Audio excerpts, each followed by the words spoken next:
Salut, cette semaine, je suis avec Joey. Joey Joyful, qui a une page Facebook sur toute sa transformation et comment il peut essayer de mentorer et coacher les gens à transformer leur vie.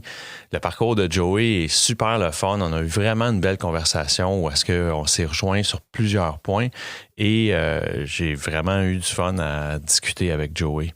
Donc, l'endroit où ce que vous pouvez trouver Joey se trouvera dans la description de l'épisode.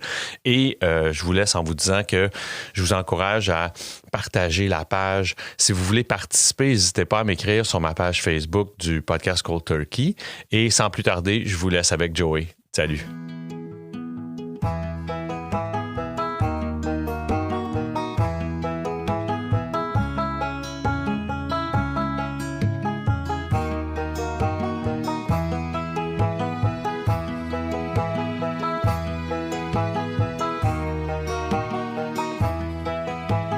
Salut Joey, ça va bien?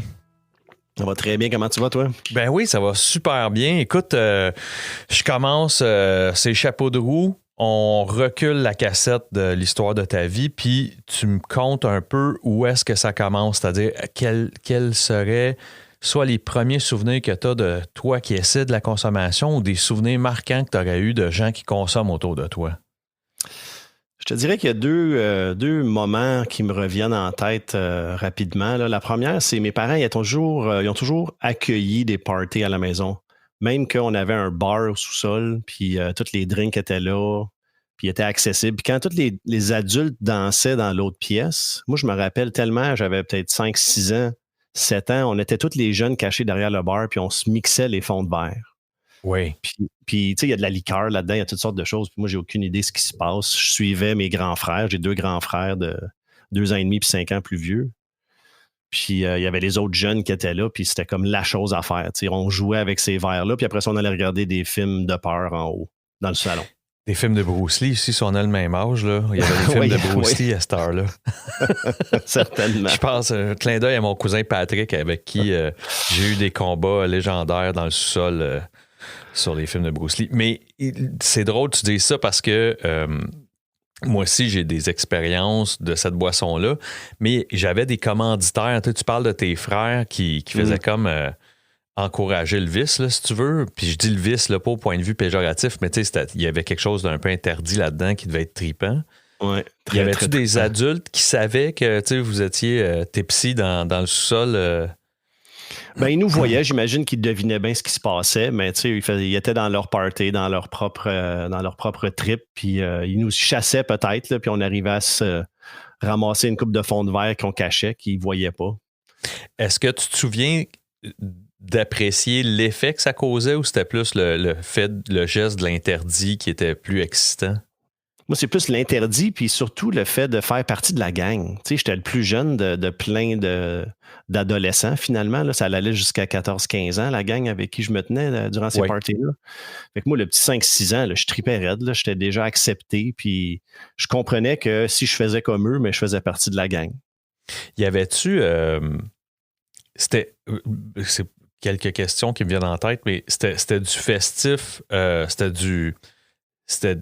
de l'ivresse festive, joyeuse, principalement, que tu connaissais? Sauf quand le film de peur y arrivait à son paroxysme, là, mais le restant du temps, c'était toujours très joyeux. Oui. Puis du côté des adultes, la famille, c'était très joyeux aussi? C'était très joyeux. C'était pas peint comme quelque chose de mal vu.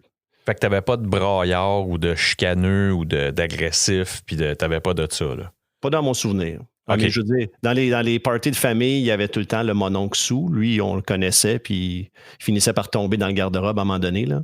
Okay. Mais c'était pas tant agressif. OK. De ton côté, ensuite, d'abord, la photo de famille, tu m'as parlé de tes 2 grands frères. La fratrie, c'était ça? C'était 3 garçons avec 2 plus grands frères que toi? Quand j'étais plus jeune, oui, puis j'ai toujours habité avec mes parents sont encore ensemble. Plus tard, vers l'âge de 21 ans, on a découvert une demi-sœur. Donc, une demi-sœur s'est annexée à la famille à ce moment-là. Mais sinon, toute mon enfance, ça a été 2 grands frères. Ouais. OK. Et puis, ta prochaine expérience avec soit l'interdit ou même les substances, ça va ressembler à quand et comment? L'autre fois que je me rappelle mémorable, c'était avec mes amis, caisse de 6, 15 ans, dans la cour chez mes parents, juste avant une sortie de cascade d'eau avec l'école. Fait qu'on s'est chacun calé 2 bières avant d'embarquer dans l'autobus pendant 1 heure. Mauvaise idée. Très. On s'est pas Ouais. rendu jusqu'à la fin. Ah non? Non, il y en a un de mes amis là, qui avait vidé son sac, son petit ziploc de carottes. Il l'a mangé, puis après ça, il l'a rempli avec le liquide doré. Nice. Ouais, dans l'autobus. Fait que, tu sais, c'était toutes des choses, des défis, c'était tous des moments où est-ce on prouvait comme notre valeur, notre force. Ouais. Puis encore une fois, c'était le sentiment de clan. On était ensemble, puis c'est comme ça que ça se passait ensemble. Ta relation en général avec l'autorité, que ce soit d'abord parentale, puis ensuite, mettons, les premières autorités extérieures, là, c'est l'école, ça va-tu, ça? T'es-tu un rebelle, un anticonformiste, t'es-tu de ce type-là? Non, pas tant. J'ai toujours eu comme de la chance où est-ce que je suis grand, j'ai un beau sourire, fait que ça passait partout, puis j'ai toujours moyen de pas un beau parleur autant que je suis juste gentil tout le temps, fait que les gens, ils ouvraient les portes facilement. Les portes s'ouvraient facilement pour moi. OK. Fait que t'es-tu un joueur de mauvais coup? Parce que le fait de suivre cette gang-là, c'est-tu parce que ça te permet justement de recréer ces moments de rébellion-là que tu avais jeune, mais avec cette nouvelle gang-là d'amis au secondaire? Ben, peut-être un peu rébellion parce qu'on le savait qu'on faisait quelque chose qui n'était pas permis. Fait que ça, c'était le fun. Mais c'était quand même des bons gars. Tu sais, c'était une bonne gang de chums. On s'est tenus ensemble bien longtemps. Okay. Puis on se protégeait le dos l'un l'autre. Là. Comment, encore une fois, ces 2 bières-là, est-ce que c'est encore le jeu de faire quelque chose que tu n'as pas d'affaire ou il il commence à y avoir une quête du sentiment d'ivresse? Ouais, les 2 bières là, avant les cascades d'eau, là, c'était l'ivresse qu'on cherchait. Là. C'était vraiment une question de changer notre état mental. OK. Tu te rends-tu compte, toi, d'une relation différente avec ça ou tu t'en rends pas compte? Tu sais, parce qu'il y en a qui m'ont conté que dès le départ, ils vont se rendre compte que oh, OK. Moi, on dirait que j'en aurais bu une 3e. Là. Oui, ben, je t'avoue que j'ai été dans la gang. C'est pas mal moi qui allais à l'excès souvent. C'est moi qui y avait de la difficulté avec ses limites. Puis j'aimais bien ça. Comme une compétition, je me rappelle, avec un de mes chums, on avait chacun notre 12. Puis on s'assoyait sur notre 12. Puis aussitôt qu'on la finissait une, on en prenait une autre. Puis en dedans d'1 heure, je pense que je l'ai fini, la mienne. Puis ça, t'avais quel âge? 17 ans, je pense. 16-17 ans. Ça l'a fait mal. Ça a été un après-midi assez difficile. Puis, évidemment, mais en même temps, est-ce que il y a de quoi, il y a un trophée à ça, là, dans le sens que c'est moi qui en bois le plus. Ah oui, même que Cégep Bois de Boulogne, on avait comme 3-4 heures entre 2 cours le vendredi ou le jeudi, je ne me rappelle plus. Encore un peu pas mal la même gang. Il y avait 2-3 personnes de plus qui se sont rajoutées. Tout le monde s'en allait à la brasserie Bois de Boulogne. Moi, j'avais pas de cash. Mais il y en a un qui me dit, tu sais quoi, Joey? Je vais te le payer ton pichet si tu le cales en bas en dedans d'1 minute. Puis ben, j'ai relevé le défi. Puis il m'a payé le pichet. Puis c'est-tu... Fait qu'il y a une cause à effet de la valorisation de tes peers, de tes pairs là-dedans. Ouais. C'était-tu une question qui me vient de même, mais c'était-tu un manque de confiance? T'allais-tu chercher quelque chose là-dedans? J'avoue que je me sentais fort. Je me sentais fort parce que je suis autrichien, moitié autrichien, mon père. Puis, il y a comme dans la culture autrichienne, évidemment, l'alcool, la bière, ça fait partie. Puis là, je me suis dit, ben, moi, j'ai un peu de sang dans mon alcool. Je disais ça souvent. Ouais. J'ai un peu de sang dans mon alcool. Fait que ça faisait partie de la culture, faisait partie de qui j'étais. Puis quand on met quelque chose dans notre identité, une action dans notre identité, on ne se sent pas nous-mêmes à moins qu'on accomplisse. Puis il faut que tu frontes. Ouais. Tu sais, dans le sens que c'est comme quelqu'un qui joue la carte irlandaise, là, qui est une autre culture reconnue, mettons, pour être très festive puis te prendre un verre. ben, si tu te mets à backer ça, ben là, faut que tu frontes ça, faut pas juste que tu l'endosses, faut que tu le prouves, là, faut que les babines suivent les bottines ou que les bottines suivent les babines, là, faut que tu sois capable de...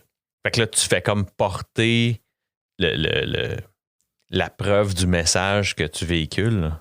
Oui, puis je t'avoue, j'avais beaucoup d'inconscience face à ça, là. Je voyais pas outre le lendemain de veille qui était tough souvent, je voyais pas vraiment les méfaits. C'était juste, ça faisait partie de la vie. Ça a tout le temps été présent, puis je me questionnais pas vraiment face à ça. Je savais pas que la sobriété existait. Qu'est-ce que tu, avec du recul, qu'est-ce que tu penses qu'ont été les méfaits là-dedans? Ben, je pense que tu en as parlé un peu déjà, où est-ce que je me valorisais à l'intérieur de cette activité-là plutôt que d'y aller avec les valeurs plus saines, mettons. Puis définitivement, point de vue de santé, ça a été difficile. J'ai été maigre longtemps dans ma vie. Ça fait pas longtemps que... depuis que je suis sobre, j'ai repris un poids santé, je dirais, là.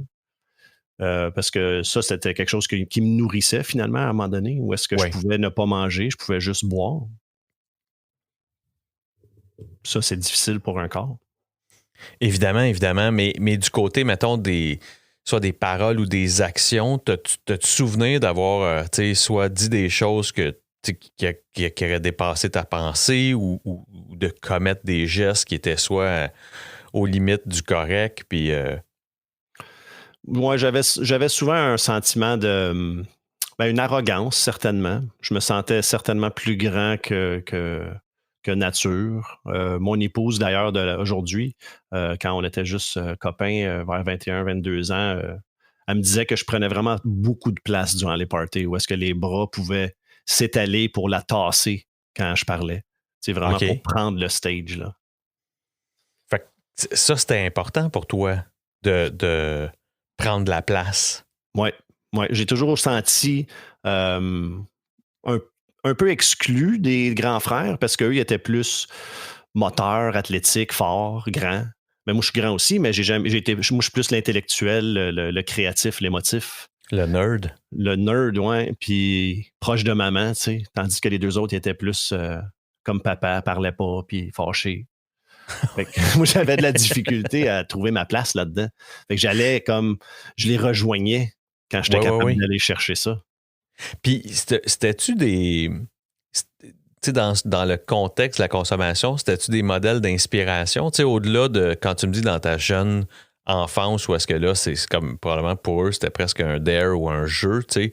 Est-ce que plus tard, ça devient comme des modèles inspirants de hey, eux autres, ils sont capables d'en prendre, puis ils sont pas couchables, ou tout ce genre de on les a tout entendus, ces phrases-là. Y a-tu de ça aussi là-dedans? Mais je me rappelle une fois où est-ce que mon grand frère, le plus vieux, il m'avait dit « À soir, Joey, je vais t'apprendre à boire comme il faut. » Puis là, c'était comme « OK, moi, je sais pas boire. Lui, mon grand frère va me montrer comment. » Puis là, il me disait quand en prendre une, quand pas en prendre une, quand prendre d'un verre. Puis même à ça, je sentais que c'était pas assez, j'étais pas correct pareil, tu sais. Fait qu'il y avait comme un... C'est intéressant parce qu'il y a comme toute la notion d'être le petit frère qui regarde ça un peu de... Tu sais, il y a comme une image, là, tu sais, le petit frère qui regarde ses grands frères en haut, là, tu sais, puis qui fait comme « Ah, si j'aimerais ça, être ça, tu sais. Mais c'est un symbole parce que être ça, c'était abstrait, non? Très abstrait. Puis je pensais qu'avec ça, quand je devenais ça, mais le reste suivait. Puis dans ma tête de jeune, de petit frère, eux, ils étaient confiants, eux, ils étaient forts, ils étaient bons dans les sports. Puis je me disais, ben si je... Peut-être pas consciemment, là, mais en quelque part, je m'attendais à rentrer dans ce club-là. Puis j'essayais des sports, j'essayais de faire comme eux, mais ça m'intéressait pas. Moi, j'avais la tête ailleurs. Puis je pensais que juste faire ça, c'était assez peut-être pour aller rejoindre ce clan-là, qui finalement, je sentais même pas que j'appartenais. Est-ce que ça impactait tes études, ça? J'ai toujours quand même été bon à l'école malgré tout, même si ça l'a peut-être affecté. Ce que ça l'a affecté, c'est ma performance où je pouvais procrastiner, je pouvais ne pas mettre autant d'efforts parce que l'école, c'était plus ou moins facile pour moi. J'ai pas appris à travailler fort, au fait. J'ai pas appris la persévérance, la résilience. parce que moindrement que c'était difficile, mais j'abandonnais, puis j'allais au parc avec les chums, on va aller faire autre chose. Même que je me rappelle avec mes chums qu'on allait étudier les maths au parc avec une caisse de 12.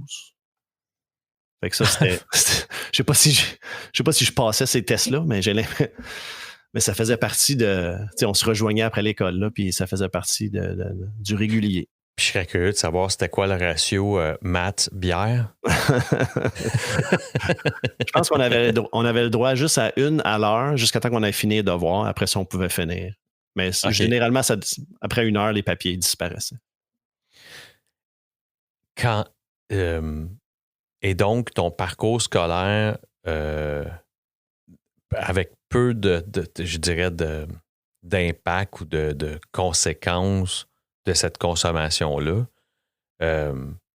tu t'engages dans le marché du travail avec un parcours scolaire quand même pas trop écorché, là.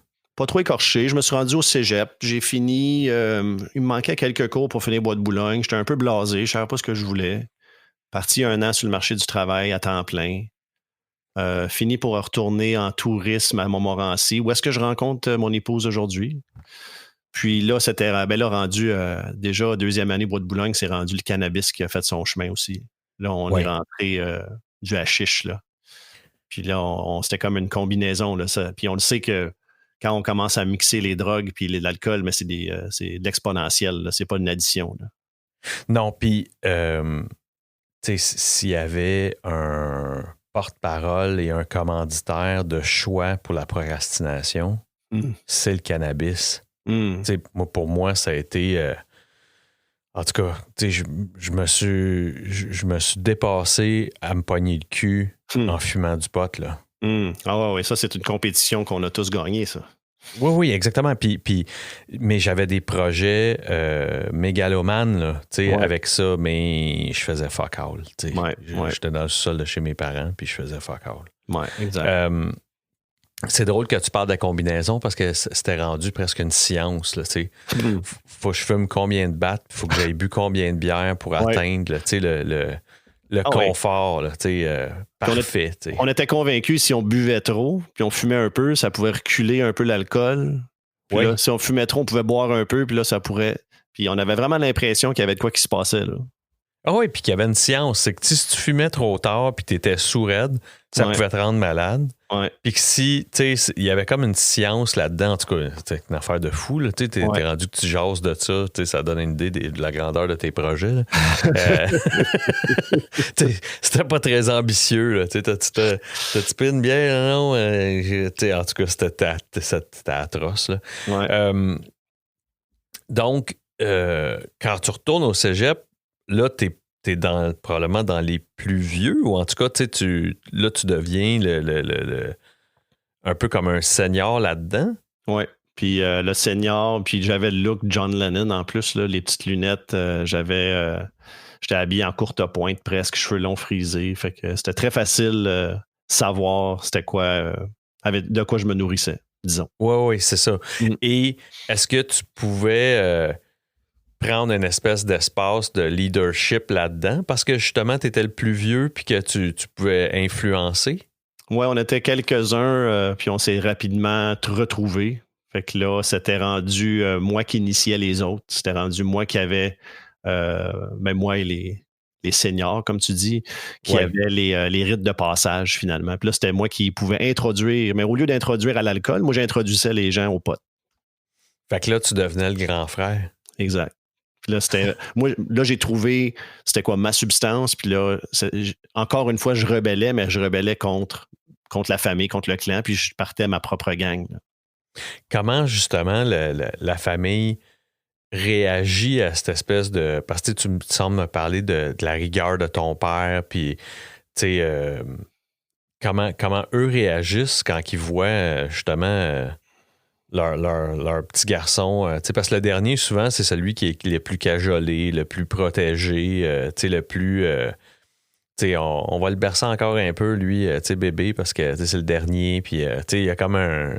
Il y a une classification du dernier. Là. Moi, j'étais un premier, puis j'ai vu mon petit frère, puis il y a vraiment quelque chose de différent. Comment eux réagissent par rapport à ton arrivée en John Lennon puis de ton changement de garde-robe à courte pointe, là? Mais ils ont toujours été très, très gentils, généreux et avenants avec, je pense, toutes mes idées folles. Puis j'avais de l'air à savoir ce que je faisais. Tant que j'emmenais pas ça trop dans la maison, ils s'inquiétaient pas. Je me rappelle une fois que le chien de la maison, Mousse, il avait emmené mon sac de potes jusque dans le salon. Puis il l'avait grugé un peu. Puis mon père, il l'avait pris, il l'avait remis sur mon lit. Fait que quand je suis rentré à la maison, mais mon sac de potes, il était troué sur mon lit. Puis là, je comprenais pas ce qui se passait. Puis là, mon père, il dit, en passant, en anglais, là, Mousse, il a emmené ton sac d'épices dans le salon. C'est comme mon père, il voulait pas le voir. Il voulait pas voir c'était quoi. Il savait ce que c'était? Ben, en Autriche, il habitait sur une ferme où est-ce qu'il y avait une partie de la plantation, c'était du chanvre. OK. Fait qu'il savait, il devait le savoir. Une partie de lui devait le savoir. Mais c'est pas quelque chose qu'il voulait regarder, c'est pas quelque chose auquel il a été exposé, ou du moins il l'était pas, ou je le savais pas, ou il voulait juste pas en parler, la tête dans le sable.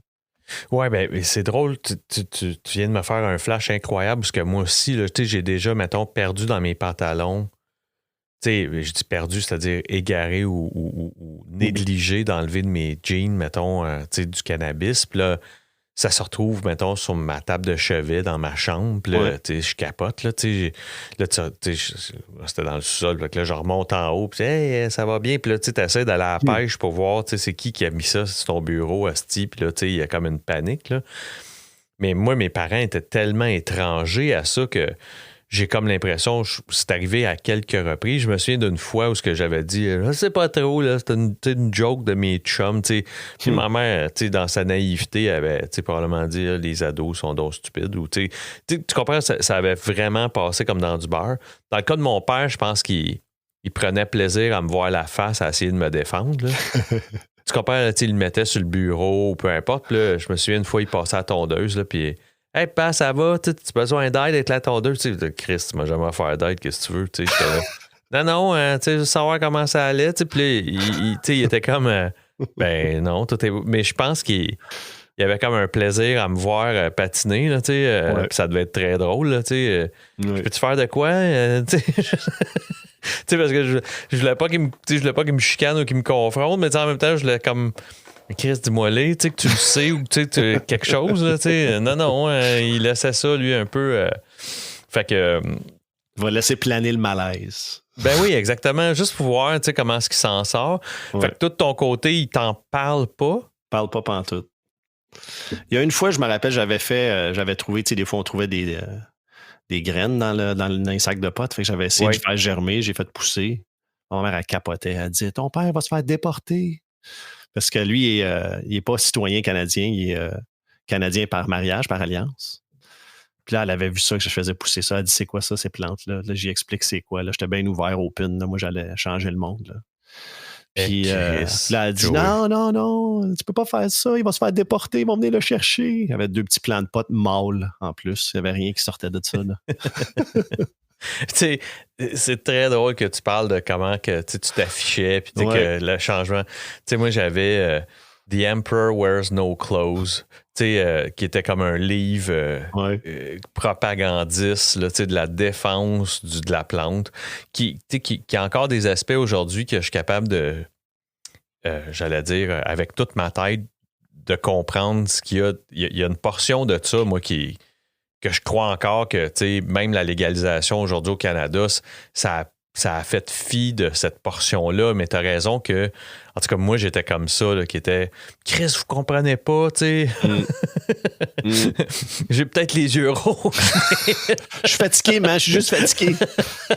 Mais vous comprenez pas, tu sais, cette plante-là, là, ça devrait pas être illégal, puis tout ça. Puis il y avait un bout de ça que c'était pas pour autant continuer de fumer, quoique, tu sais, c'est une grande partie, c'était le cas, mais il y avait aussi tout l'aspect de ce que contenait cette fameux bouquin-là, puis que contenait certains des documentaires qui expliquaient qu'il y avait d'autres intérêts là-dedans, mais tu sais, c'est ça, moi, changer le monde, c'était ça, tu sais, c'était oui, je fume, mais vous comprenez pas, là, tu sais, dans les combustibles, là, ça pourrait être ça, tu sais, puis en tout cas, je me souviens là, que, tu sais, là, je pouvais t'en parler là, des heures, là, tu sais, de tout ça, fait que c'était très libéral, moi aussi, là, tu sais, je faisais comme ça en négligeant complètement, puis en volontairement oubliant que c'était en train de pas me gâcher la vie, mais oui, dans le fond, tu sais, de me faire du tort, tu sais. Ouais.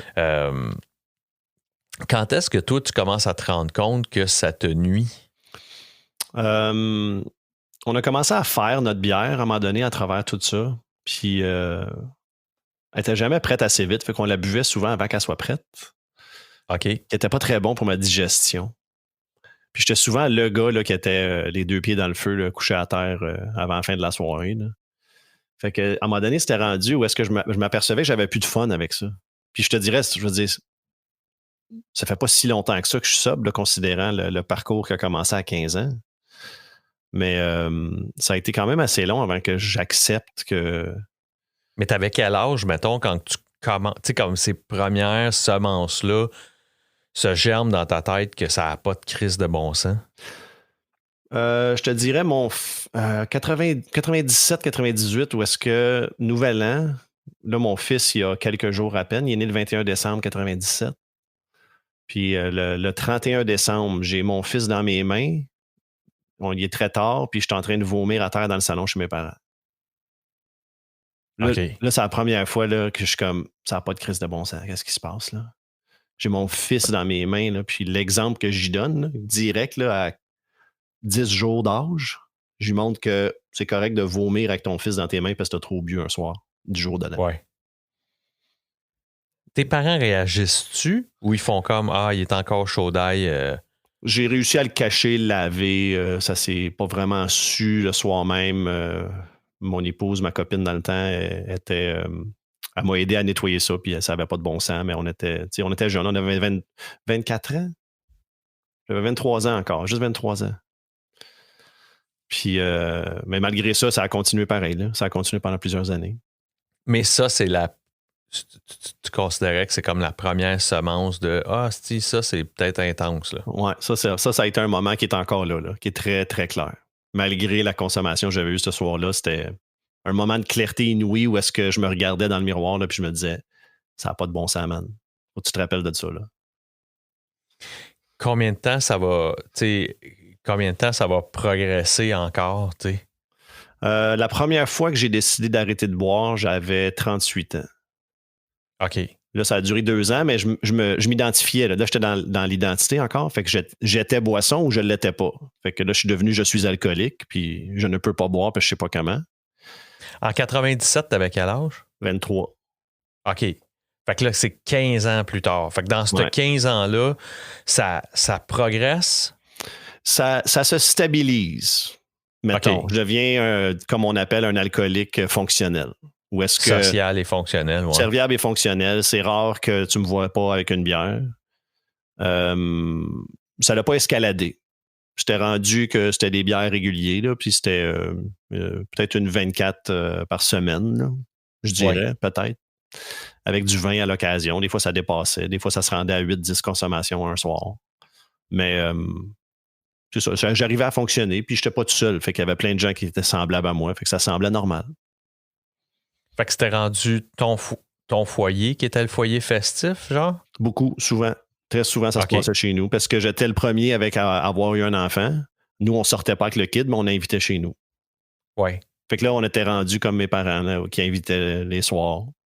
Puis il y avait sûrement d'autres jeunes qui se cachaient pour prendre mes fonds de bouteille à moi. Bien sûr. Ouais.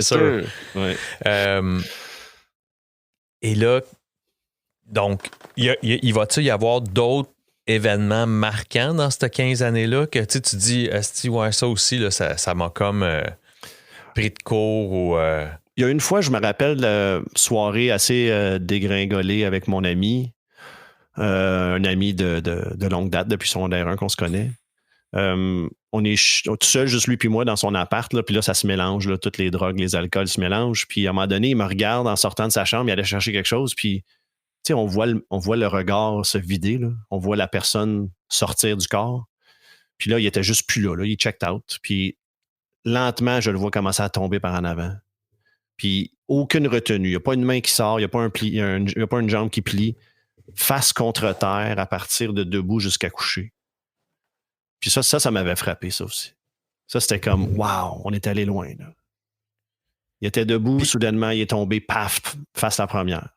Puis c'était un blackout ou c'était comme une perte de connaissance? Bien, c'est une perte de connaissance, évidemment, mais c'était causé par l'abus de substance? Abus de substance. On avait bu bière, un peu de fort, on avait fumé. C'était un par-dessus l'autre, là, un marathon pendant quelques heures. Puis t'es plus pesant qu'à 12 ans, là. C'est-à-dire que quand tu plantes de même, tu te fais mal. Là. Ça fait mal. Puis je l'ai vu, là, sa face. Là, je pense que la seule affaire qu'il a réussi à faire, c'est de tourner sa face pour tomber sa joue au lieu de tomber sur son nez. Ouais. Puis, tu sais, le rebound, là, tombe à terre, badong, je l'ai vu, là. Puis là, j'étais allé le voir, puis je paniquais. Puis ça a pris une bonne minute, là. Les yeux ouverts. Il me regardait, là, mais c'était vide. Puis là, ça a pris une minute. La chienne, ouais, c'est ça. Là, je me préparais. 9-1-1. Là, c'est quoi les chiffres? Là, dans quel ordre? Là, je me préparais dans ma tête. Là. Ça, c'était épeurant, ça. Puis quand il revient à ses sens... j'étais content, on a ri, on s'est mis à jouer au Nintendo, je pense. Ça a été vraiment, on a mis ça en dessous du tapis. Là. OK. On va faire attention, hein? On va boire de l'eau, hein? Ouais, OK, ha. Ouais, c'est ça. On va s'en tenir juste au hachant. Je pense qu'on va arrêter de boire. Ouais, c'est ça. C'est toi qui le roule. Ça va nous réveiller, ça. Ouais. Asti. Ouais. C'est... Ouais, puis cette espèce aussi de... Je sais pas si t'as fait ça, mais tu sais, soit le lendemain ou quand t'en reparles, là, tu te dis, ouais, je pense que on avait... on avait-tu bu 3 bières? Ouais, je pense que ça va être 2 bières. Tu sais, parce que... Tu sais, 3 ou 10. Non. Peut-être attendre 1 heure, peut-être boire un verre d'eau de plus. Peut-être que là, on va trouver la recette. Là. C'était un peu trop exagéré. Là, là clairement, toi, t'as exagéré. Puis tu sais, comme grand écocentrique qu'on peut être, là, c'est comme ouais, lui, il est pas capable. Il est pas capable. Il a une petite nature. Pour moi, il n'avait pas mangé aujourd'hui. Pour moi, il n'avait pas mangé. Ouais, mauvaise journée. J'aurais dû boire, j'aurais dû manger. Oui. J'avais rien dans l'estomac. Ouais. Chris, c'est normal, je suis tombé. Tout le monde aurait tombé. Ah, Chris, Miss, c'est incroyable. C'est ces moments-là où tu te rends compte que tu trouves des mécaniques pour continuer de justifier quelque chose qui est injustifiable. Ouais. Même que je me suis marié. Mon fils, il avait 8 mois, fait qu'on était en 98. Puis, très nerveux, bien sûr. Toute la famille est là. C'est très excitant. Pas capable de manger, trop nerveux. Je me mets à boire parce qu'il y a de la bière, puis tout le monde est en train de boire. J'étais rendu à ma 3e, puis on n'était pas parti au palais de justice encore, là. Puis, à un moment donné, c'est une tante qui me regarde, elle dit « Va manger quelque chose ». Fait que là, j'avais quand même des anges gardiens autour de moi, tu sais, qui voyaient puis qui étaient bons avec moi. Là. Une chance, parce que ça aurait pu mal virer, ça. Puis même ça, tu sais, ça a beau être quelqu'un qui fait juste, tu sais, par souci, dire « Ouais, t'es peut-être mieux de te mettre de quoi sous la dent. » Même ça, tu sais, probablement que c'est parce que là, tu fais comme une espèce de... Tu essaies de te remémorer ça, mais à ce moment-là, ça a dû passer dans le beurre, même pour toi. Là. Je me rappelle que, je veux dire, elle était quand même autoritaire. Là. C'était la grande sœur de ma belle-mère. OK. Puis, mais je voyais, on dirait que j'ai vu dans ma tête une réalité. Tu sais, comme à un moment donné, il y a une décision qui se fait, puis ça crée 2 réalités, mettons. Puis je suis descendu celle où est-ce que je l'écoutais pas. Ouais. Puis je voyais où ça allait. Puis je me suis dit, ouais, ça pourrait être laid, ça. On va quand même reculer. On va mettre le pied sur le frein un peu. Là. On va manger une sandwich. Allez manger une sandwich avec des croûtes coupées. Là. C'est ça. Ouais. Si tu avances justement à ça, tes 38 ans, ouais. peux-tu Peux-tu m'expliquer un peu le contexte de ce qui t'amène à prendre une prise de conscience? J'ai eu un accident d'auto il y a plusieurs années, puis j'ai longtemps eu des douleurs au dos, puis j'ai comme associé à un moment donné, si j'arrête de boire, je vais avoir une meilleure santé parce que je vais pouvoir m'hydrater mieux, je vais pouvoir être en forme, je vais pouvoir mieux manger. Puis j'ai réussi à associer ça avec, bon, je vais me dire alcoolique, comme ça, je vais falloir que je gère ça de même. Il va falloir que j'arrête de boire parce que je ne suis pas capable. Puis j'ai réussi quand même pendant 2 ans, mais ça a été une lutte. Juste le fait de me dire, d'avoir dans la définition, je suis quelqu'un qui n'arrive pas à contrôler son alcool, a fait en sorte que je le croyais, que je n'étais pas capable de contrôler mon alcool. Fait que après 2 ans, j'ai recommencé. Ouais. Au fait, on est 4 amis, 40 ans. On s'était promis d'aller en Irlande. Puis moi, je travaille pour Air Canada, fait qu'on avait des billets pas chers, tu sais, pour y aller. Puis, mais je buvais pas. Ça faisait 2 ans que je buvais pas, puis ça s'en venait le voyage. Là. Puis un de mes amis m'a dit, Joey, comment tu vas faire pour venir? Je veux dire, tu bois pas, on s'en va en Irlande. Ça m'avait choqué, ça. Parce que je me sentais plus comme si je faisais partie de la gang encore. Oui. Puis j'étais un peu fâché parce que je me disais, Chris, c'est moi qui t'emmène. Puis on dirait par colère, j'ai recommencé. Puis ça, donc, c'est entre 38 et 40. Donc, 38, tu prends la décision d'arrêter de consommer de l'alcool. Le cannabis, arrêtes-tu aussi en même temps? Ça, j'ai jamais arrêté. Ma sobriété, je l'ai toujours définie juste sur l'alcool. OK. Et tu réussis jusqu'à 40. Puis là, ben, en préparation, il faut que tu prépares ton foie pour le voyage en Irlande. Ouais. Fait que tu te fais un fond, là, un peu comme ceux qui vont au salon de brassage avant d'aller dans le sud. Ouais. Sauf que là, j'étais rendu raffiné. Là, je me suis dit, je ne retournerai pas dans la bière. Je vais juste boire du scotch. Ah, ben oui. Ben oui, c'est bien sûr. Hein? On retournait dans les calculs. Là, je me suis dit, je bois du scotch. Puis tu sais quoi, je ne boirai pas du scotch cheap. Je vais juste m'acheter du bon. Ouais. Fait que le premier, ça a été un Lagavulin 16 ans. Puis je sais pas si tu connais le scotch, mais c'est comme un 140$, ça, là. Ben oui, puis tu veux devenir une fine bouche. Ouais. Puis là, c'est ça. Fait que j'ai ouvert la porte à ça. Puis on est allé en Irlande. Puis en Irlande, ça a été un repeat de notre enfance. Là. Ça a été, on avait un beer counter sur une application sur notre téléphone. Oui. Puis à chaque fois qu'on prenait une bière, on tapait dessus, puis ça calculait nos bières. Puis à chaque jour, en fin de la soirée, on checkait qui en avait bu le plus. C'était des pintes, là. C'était juste des pintes.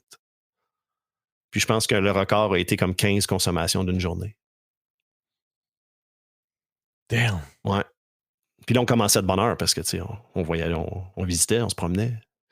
Puis tu avais l'application. J'avais l'application. Fait que, on avait toute une journée à remplir, là. Ben oui.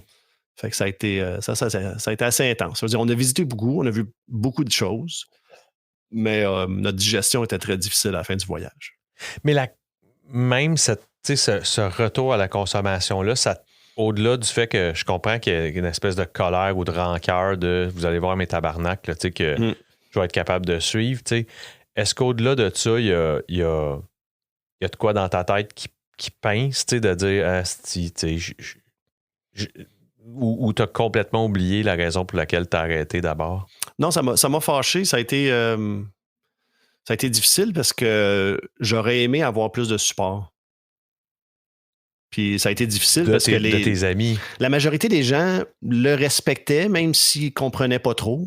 Parce que c'est quand même quelque chose d'invisible. Hein? Les gens, ils ne le voient pas vraiment, la lutte que tu as avec l'alcool. Effectivement. Puis peut-être aussi parce que tu deviens un miroir puis ils ne veulent pas regarder dedans.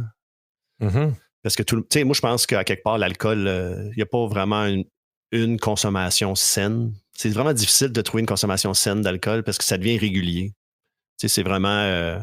même là, on est dans le défi 28 jours là, en février, quand on enregistre. Puis il y a des niveaux, que ce soit bronze, argent ou or. Puis dans le bronze, mais si tu bois juste vendredi, samedi. L'argent, tu bois juste lundi ou vendredi. Fait que là, tu ne bois pas la fin de semaine. Puis l'or, mais tu ne bois pas du tout pendant 28 jours. Mais je ne savais même pas qu'il y avait ça. Ouais.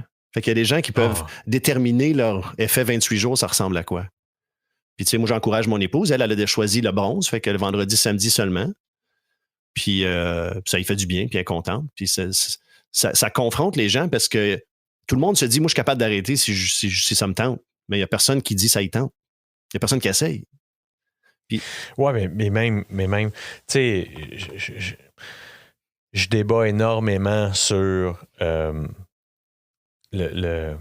l'amalgame qu'il peut y avoir entre confondre ce que peut impliquer le défi 28 jours puis les gens qui arrêtent de consommer pour leur survie. Ouais. Pour moi, là, cet amalgame-là, ça c'est une opinion super personnelle, mais l'amalgame qui peut être fait là-dedans, je crois qu'à terme peut être dangereux. Je comprends l'intention. Ouais. Je pense qu'il n'y a aucune mauvaise intention dans le projet. Je pense non plus qu'il n'y a personne qui est de mauvaise foi. Il n'y a personne qui. Mais puis que l'autre affaire, c'est que je pense aussi que dans l'intention aussi, il y a. Ben, si tu as vraiment de la misère à arrêter à faire le 1 des 3, que ça pourrait te faire réaliser qu'il y a d'autres choses derrière. Il y a peut-être un problème avec ta gestion de la boisson. Ouais. Par contre, comme je dis souvent, moi, j'ai arrêté pour ma survie. Ouais. Si je continuais à boire comme ça, c'était ma perte. Là. C'était... c'est ça, je me doute très bien aujourd'hui que probablement que j'en serais mort, mais je le dis au sens pas si figuré que ça. Là, c'est-à-dire que sinon un accident de voiture, sinon de commettre une bévue terrible qui m'aurait mis dans le système judiciaire ou le système pénal, mais il serait arrivé quelque chose de tragique. Là, puis je pense que c'est pareil pour moi, je t'avoue. Où est-ce que... À un moment donné, parce qu'on ne voit plus autre chose que ça. Mais c'était pas un choix pour moi arrêter. Non. Tu comprends ce que je veux dire? C'est pour moi, c'est quand on amalgame les deux, puis que je peux être côte à côte de quelqu'un qui arrête pour le dare, si tu veux, là, l'espèce de... La badge, là. J'ai réussi. C'est pas game, là. C'est ça, tu sais. Ben, moi, c'était pas de pas être game d'arrêter. C'était, ben, tu sais, si je veux continuer à avoir une vie, là, ben, faut que j'arrête, tu sais. Fait que c'est là que je trouve que c'est pour ça que tu me jettes à terre un peu avec le fait qu'il y ait des niveaux, parce que, tu sais, c'est spécial, parce que, comme je te dis, tu sais, encore aujourd'hui, presque 15 ans, là, dans quelques jours, là, ça va faire 15 ans. Félicitations. Merci, mais encore là, pour moi, c'était pas un choix que j'avais. Ben, c'était un choix entre la vie ou la mort. Exactement, mais non, exactement. Mais quelqu'un va dire, t'avais-tu abdiqué? Ben, Chris, j'avais abdiqué de la vie. Ça faisait longtemps que j'avais abdiqué, Calice. T'as-tu perdu le contrôle? Ben, ici, boire. Pas sûr que je l'ai déjà eu. Ça. Ben, exactement. Puis, tu sais, ce que tu as décrit là, mettons, là, de passer de la bière au scotch, ou pas ça, tu sais, moi, j'ai passé, mettons, de la bière au vin ou de la bière faible à la bière forte, puis des drinks à oui, mais à un moment donné, là, les genoux te plient, mais pas parce que c'est pas un luxe, le calvaire, là, tu sais, je disais à la blague, je pense, la semaine dernière à quelqu'un, si on m'avait dit, quand je suis rentré en thérapie, qu'il faudrait, je crois, en un troll, parce que dans le temps, c'était la mode des trolls, là, mais tu sais, de croire en une marionnette qui fait bonjour, bonjour, tu sais, puis j'aurais fait, ben, OK, tu sais, où c'est que je peux m'en acheter une marionnette de même, là, tu sais, j'avais complètement abandonné l'idée de faire ça par mes propres moyens. Chris, j'y arrivais pas, tu sais. Fait que tu reviens de l'Irlande. Je reviens de l'Irlande. Ça a été une autre épopée de 2 ans où est-ce que je suis resté avec la boisson, avec le scotch. Puis là, ça avait plus de sens à la fin. Là. Autant que je pouvais dire, je vais acheter du scotch cher pour pas le boire vite, que ça changeait plus rien combien je payais. Là. Je buvais ça à vitesse de l'éclair. Là. Puis là, je l'ai senti. Là, ça a été le corps qui faisait mal, comme tout le temps. J'avais toujours mal. Puis... j'ai décidé qu'il fallait que je change mon identité, que je change la façon que je me voyais. J'étais allé profondément avec... j'ai utilisé un peu de psychotrope, je t'avoue. Ça m'a aidé énormément. La méditation. C'est-à-dire, quand tu dis psychotrope, qu'est-ce que tu veux dire? J'ai microdosé des champignons pendant 1 an. OK. Puis ça m'a énormément aidé à changer mon système neuronal, essentiellement. La neuroplasticité est augmentée quand on prend des champignons. Beaucoup de recherches ça s'en vient là, d'ici 5 ans en psychiatrie, ils vont en prescrire pour aider les gens en dépression, en anxiété, en dépendance, MDA. Ceux qui suivent, c'est parce qu'en français, on en entend très, très peu parler. Il y a eu quelques articles dans les journaux, mais ceux qui suivent, d'ailleurs, ceux qui ont accès à Netflix, oui.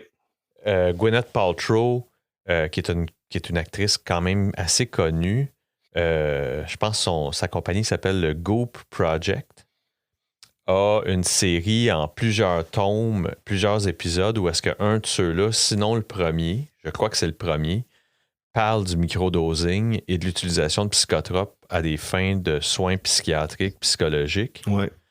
Et dans l'épisode, ils vont eux-mêmes faire une expérimentation avec les champignons magiques en Jamaïque, mais sous supervision, j'allais dire médicale. Là. C'est-à-dire que il y a des gens, des coachs de l'utilisation de ces psychotropes-là qui guident les gens qui les utilisent.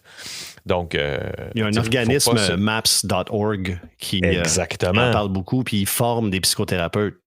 Il les rencontre d'ailleurs, Maps, dans l'épisode de Paltrow. Mais tout ça pour dire que tu as raison, parce que, à part quelques articles que je pense que j'ai lus dans la presse ou dans le Journal de Montréal, on en entend très, très peu parler dans la francophonie, donc au Québec, mais aux États-Unis. Et MAPS, si je me souviens bien, c'est un organisme d'abord canadien.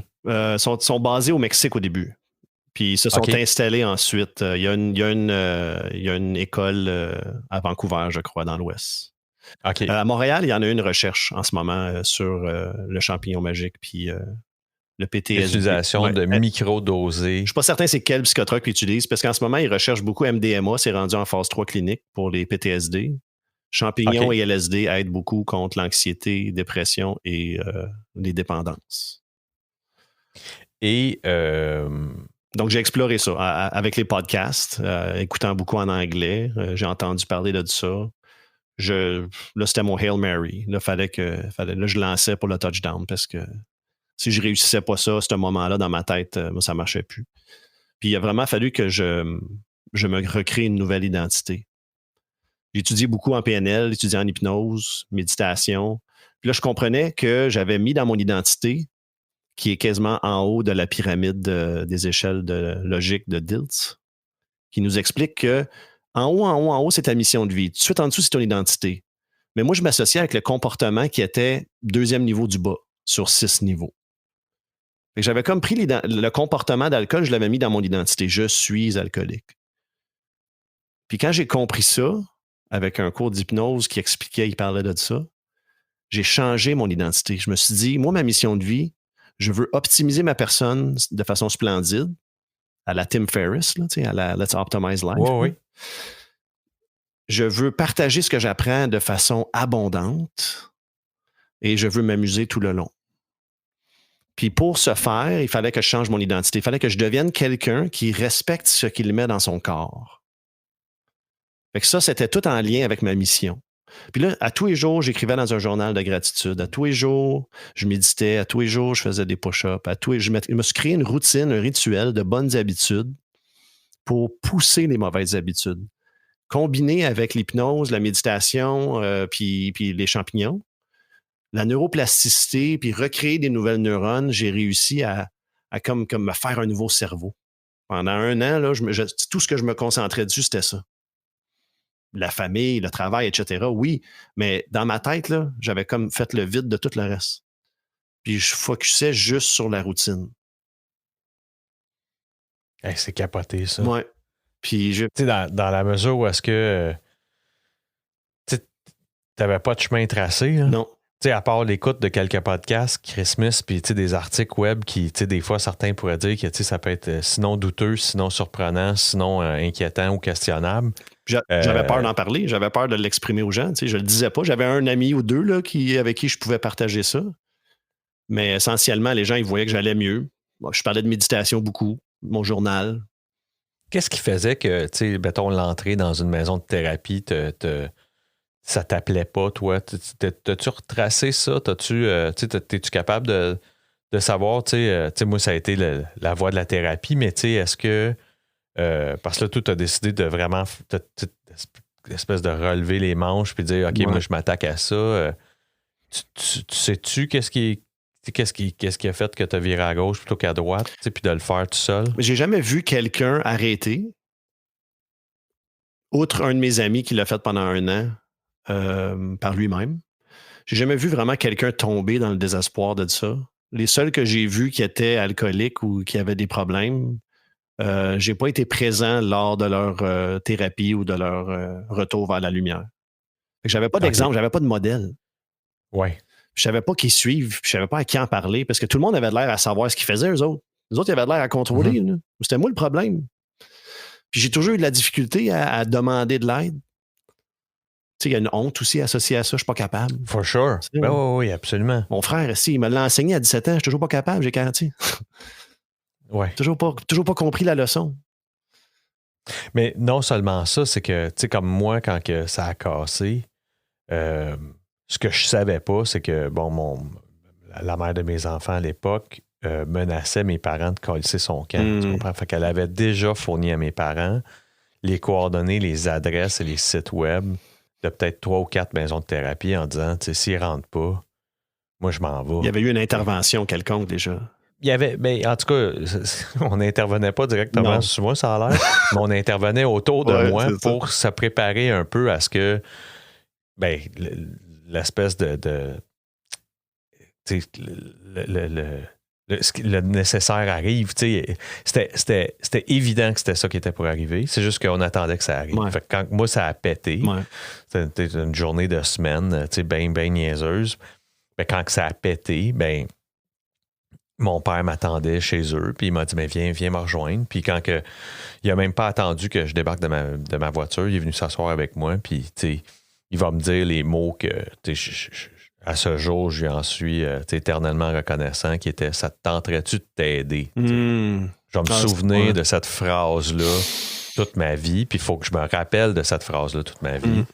Parce qu'à ce moment-là, là, c'était l'aveu de perte de contrôle puis de perte de maîtrise. C'est là que ça s'est passé, où ce que j'ai dit c'est parce que je sais pas comment. Fait que dis-moi comment. Dis-moi quoi faire. Puis quelle coïncidence. Il y avait 3-4 adresses pour moi. Pas pire, hein? Reste dans le char. On a déjà pacté une valise. Let's go. Hey, c'est presque ça. Il m'avait dit, gars, sors ton téléphone. On a des numéros de téléphone et tout. Puis je vais savoir après que ça venait de... Ouais.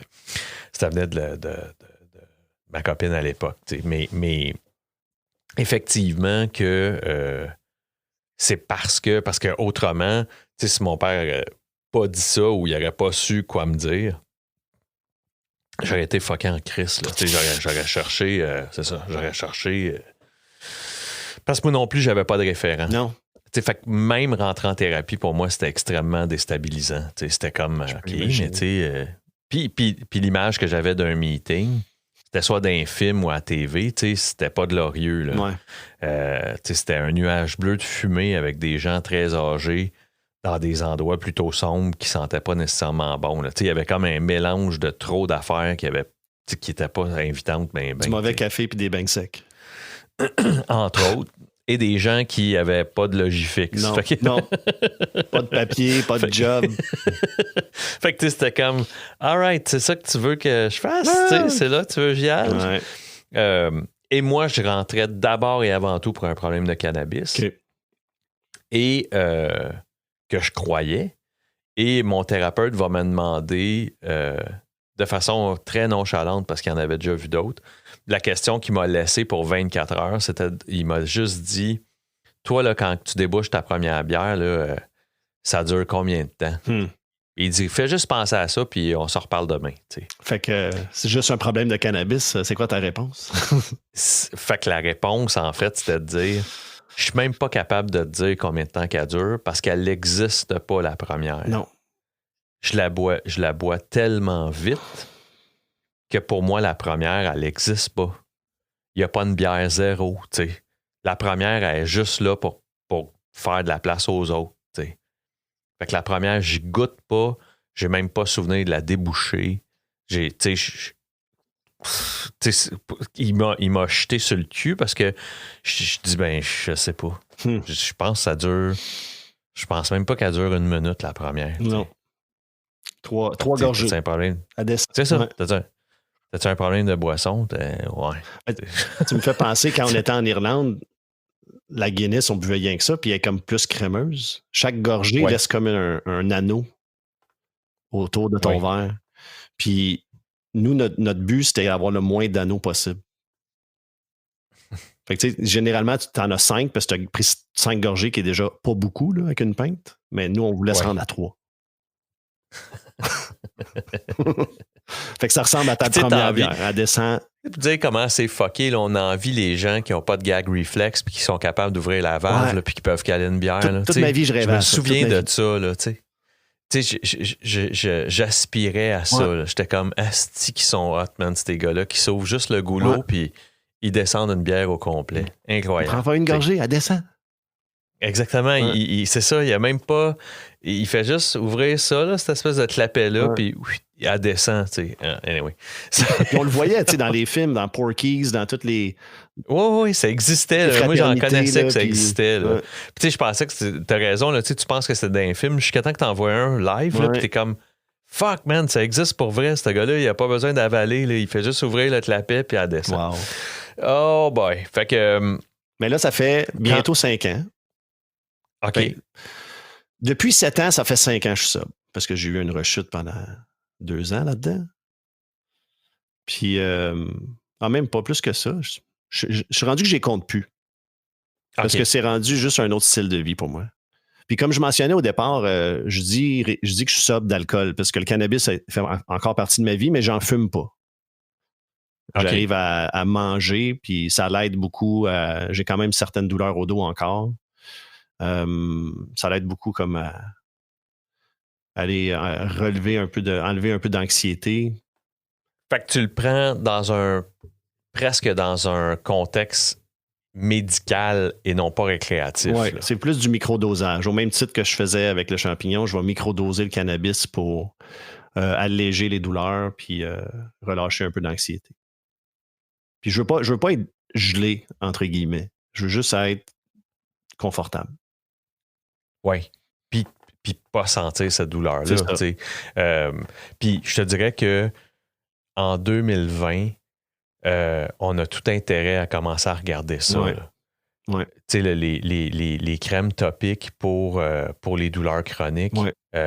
J'espère qu'on va bientôt se rendre compte à quel point il y a une hostie de différence entre la marde qu'un pharmacien hésite de te vendre en arrière du comptoir dans le Voltaren qu'une plante qui pousse puis que tu peux faire une crème qui te fait même pas buzzer, mais qui te fait autant, sinon plus de bien quand tu l'appliques sur tes douleurs. Là. C'est un autre monde. La science du cannabis est incroyable. Absolument. Il faut informer. Moi, c'est une des choses que j'aime le plus du défi Jean Lapointe, c'est on veut mettre la conscience sur ces produits-là, autant le cannabis que l'alcool. Ben, je pense que tu sais, dans le contexte de la légalisation, moi, je m'attendais, j'avais beaucoup plus d'attentes que finalement ce qu'on a livré. Définitivement. Après un an et demi. Informez-nous. On veut savoir la vérité. Mais puis moi, là, la diversité de l'offre me fait chier en ce moment. Parce que je suis obligé d'aller à des endroits que c'est plus questionnable là, de se déplacer. Puis ceux qui font des recherches, ils vont savoir où aller. Oui. Mais ceci étant, c'est pas parce que justement je fais ça que puis quand je dis je fais ça, là, c'est-à-dire que si moi c'est mon je vais prendre l'exemple de mon dos. Bon ben moi mon dos là, je pouvais passer un tube de ça, là, de ces crèmes-là vendues en plus ou moins vente libre dans les pharmacies, jusqu'à temps que je réalise qu'il y avait des dérivés, mettons, de crème cannabinale qui pouvaient faire un meilleur travail, puis je sentais rien. Mais tu sais, moi, il a fallu que je débatte aussi, là, moi, dans moi, là, avec moi. Ah oui. C'est quoi la définition, là? Comment je vois ça? Ben oui, C'est ben c'est oui. ma relation. Comment je vois ça? Qu'est-ce que je fais? Est-ce que je suis en train de me compter des menteries? Est-ce que je suis en train de me jouer des tours? Je suis en train de me faire une ruse parce que là, je suis tellement, tu sais, Chris, un mastermind que. Fait que là, faut que je me. Tu sais, faut que je me parle, puis faut que je discute avec moi-même, puis faut que je débatte avec moi-même pour finalement réaliser que, tu sais, même si je mangeais le tube, tu comprends? Ouais. Il n'arrivera rien. Non. Quand bien même que je le fumais le tube ou que je me le rentre dans le cul, il arrivera rien. Fait Au fait, c'est une bonne façon un suppositoire, il paraît. Pour aller absolument, chercher. mais t'as raison, mais ce que je veux dire, c'est que j'avais beau leur virer de bord de tous les côtés puis me dire Alright, man, c'est T'as le relax, droit. là. Relax. Puis, tu vois, Joey, à ton affirmation, tu as le droit. C'est-à-dire que ça t'appartient et à toi et à moi et à celui qui se pose la question de le réfléchir. Ouais. Fais-toi, tu sais, si la personne là, qui écoute en ce moment là, se pose la question puis qu'elle est en panique, là, ben, prends 2 respirations puis tu y repenseras dans une semaine. Ouais. Puis si tu paniques encore, peut-être que non, effectivement, tu as le droit, mais peut-être que c'est pas une bonne idée. Ouais. Parce que, Tu comprends? à un moment donné, moi, la méditation, elle m'a aidé parce que la pleine conscience, pour moi, c'est comme un sérum de vérité. Tu peux plus te compter de mentir quand tu te regardes dans le miroir puis tu te parles. Puis si tu essaies de te convaincre, c'est parce que tu n'es pas convaincu. S'il faut que tu te racontes une histoire, c'est parce qu'au départ, ça faisait pas de sens. Puis des fois, c'est juste commencer à se questionner avec les pensées qu'on a par rapport à nos comportements, par rapport à ces substances-là puis ces molécules-là. Est-ce que tu y crois à ce que tu te dis dans ta tête en ce moment? Parce que des fois, si tu y crois trop, mais c'est une histoire que tu te racontes, mais c'est parce que tu n'étais pas convaincu au départ. Mais je peux faire, tu sais, tu as raison dans la mesure où est-ce que je fais un parallèle, par exemple, où est-ce que 6 mois après être sorti de thérapie, où est-ce que là, j'avais mis de côté presque toutes mes activités sociales, j'avais mis de côté plein d'affaires, à part, mettons, participer à des meetings de fraternité anonyme. Il y a un ami proche à moi qui me dit, écoute, moi, il était dans un band, je savais ça, puis il dit, je m'en vais à un bar à tel endroit sur la rue Saint-Laurent, puis il va y avoir plein de potentiels agents, puis des compagnies de disques qui vont venir nous entendre, puis j'aimerais vraiment ça que tu y sois. Puis dans la première heure, je vais avoir bu entre 6 et 8 Perrier avec de la lime dedans. Juste pour occuper les mains, avoir du pétillant dans la bouche. Il y avait quelque chose là, dans la panique parce qu'en ouvrant les portes du bar, le bois détrempé de bière là, avec les années là, me monte au nez tout de suite. Là, j'ai le nez fin en crise. Le corps, il se rappelle. Puis, ben oui, puis je me souviens d'avoir dit « Salut, moi, mon nom, c'est Alex. » J'ai dit ça au barman. J'imagine ce gars-là doit avoir dit « Quel est-ce que fucké? » Mais j'ai dit « Mon nom, c'est Alex. » Lui, il dit « Moi, c'est Robert. » « All right, Robert, écoute-moi, là. » Je dis « Moi, là, ce soir, faut pas que je boive d'alcool. Tu me comprends? Je vais rester assis ici. Je m'en viens pour un ami. Faut pas que je boive d'alcool. » Puis après avoir bu, mettons, 6 Perrier, je suis allé faire pipi, évidemment. J'avais 6 Perrier dans le corps. Puis tu parles de méditation pleine conscience, ça s'est probablement produite à l'urinoir, où ce que je me suis comme parlé puis j'ai dit hey champion, même si t'en buvais 18 autres ce soir, il se passera rien. Tu seras pas en ivresse, tu seras pas intoxiqué, tu perdras pas le contrôle. Fait que respire, là, ça va bien aller. Là. Tu vas t'en sortir, tu vas être correct. Mais tu sais, c'est briser cette première fois quand tu y retournes en social, confronté avec la substance. Mais exactement, mais moi, ce que je sais aussi, puis c'est là que c'est un exercice exactement où il faut que tu te parles puis t'arrêtes de te bullshiter. C'est-à-dire que je sais aussi que dans la vie, je suis un excessif. Je suis quelqu'un qui... ma blonde utiliserait avec amour le mot passionné. Parce que, effectivement, je peux exagérer de tout. Et je dois constamment surveiller ça fait partie de mes fondations. Chris, qu'est-ce que tu veux que je fasse? Fait que je vais éviter les sources qui peuvent être malsaines pour moi. Fait que c'est pour ça que j'ai écarté certaines affaires. Pas parce que parce que je suis capable d'excès en tout. Souvent, c'est la personnalité type. Ben oui. Ben oui. Tu sais, c'est dans tes blocs fondateurs. En tout cas, c'est dans mes blocs fondateurs. Ouais. Fait que ça va être pour moi, j'ai deux choix aussi. Là, puis en fait, je peux peut-être partir en quête, comme tu l'as fait, puis c'est beau à entendre, de modifier ces blocs fondateurs-là, les rendre malléables et les modifier. Puis j'ai dit, bon, ben, je veux-tu m'investir à prendre cette chance-là ou juste mettre de côté les items de ce trait de caractère-là qui pourrait me nuire ou même mener à ma perte. Ouais. C'est comme faire une décision plutôt que d'en faire 100 par jour.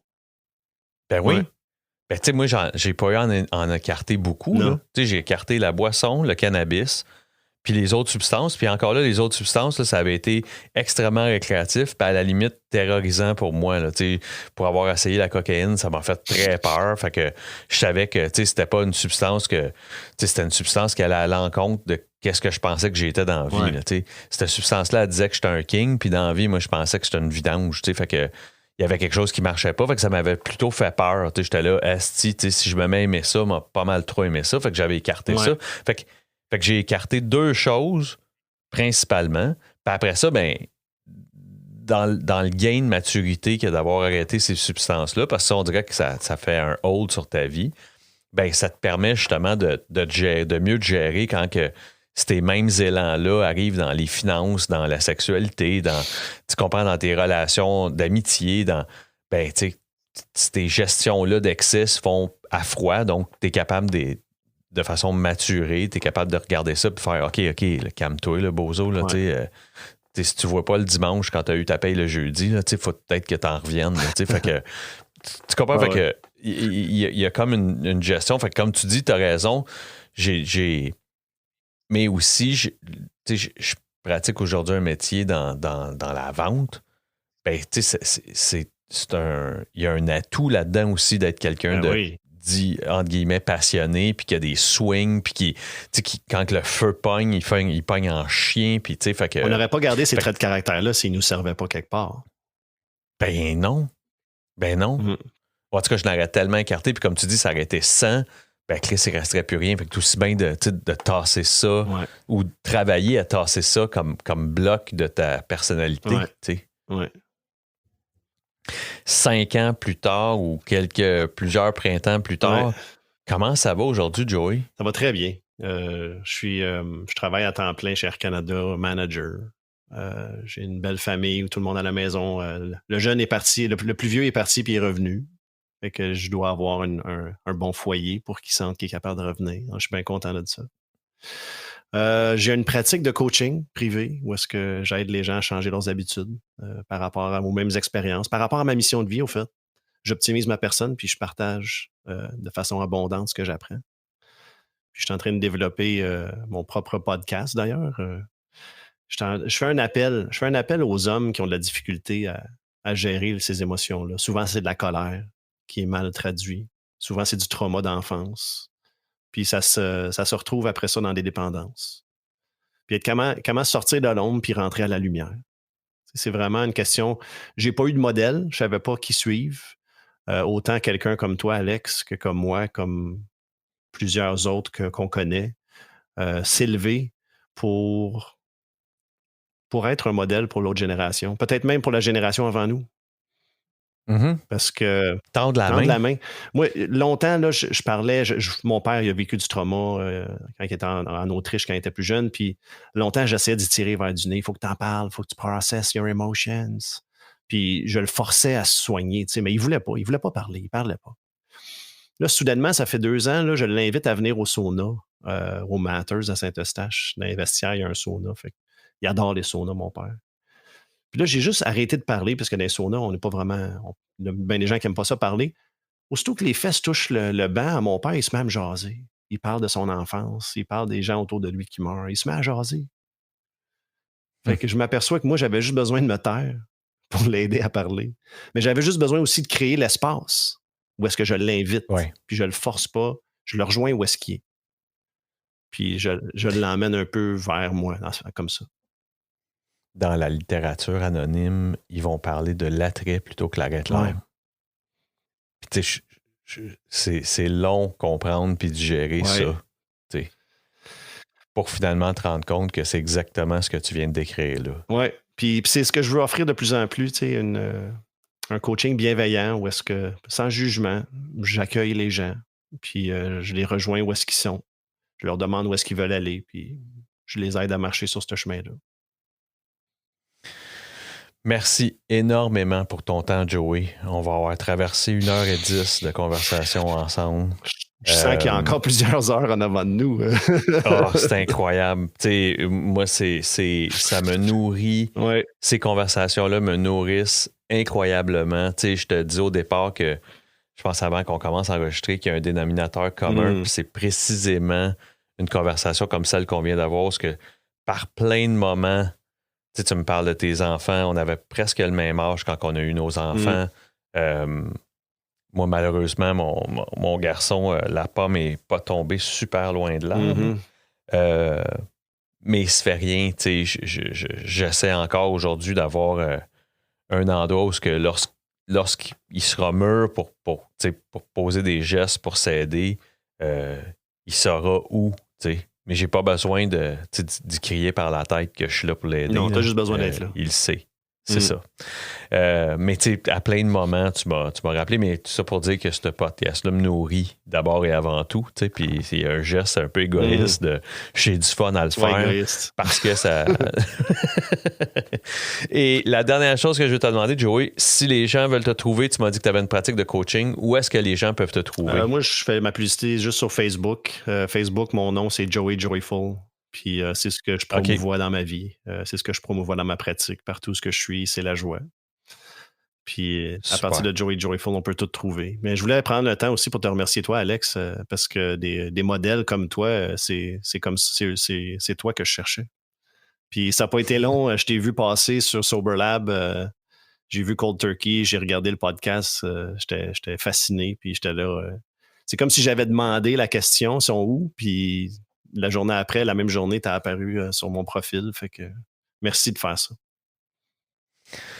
Merci à toi d'avoir participé, puis de ta générosité, puis de ton temps. Puis écoute, Joey Joyful, Joyful. On peut trouver Joey. Puis écoute, j'encourage tout le monde à aller faire un tour, pour aller lui dire bonjour. Et encore une fois, merci. Puis on se reparle bientôt, Joey. Merci, Alex. Salut. Bye.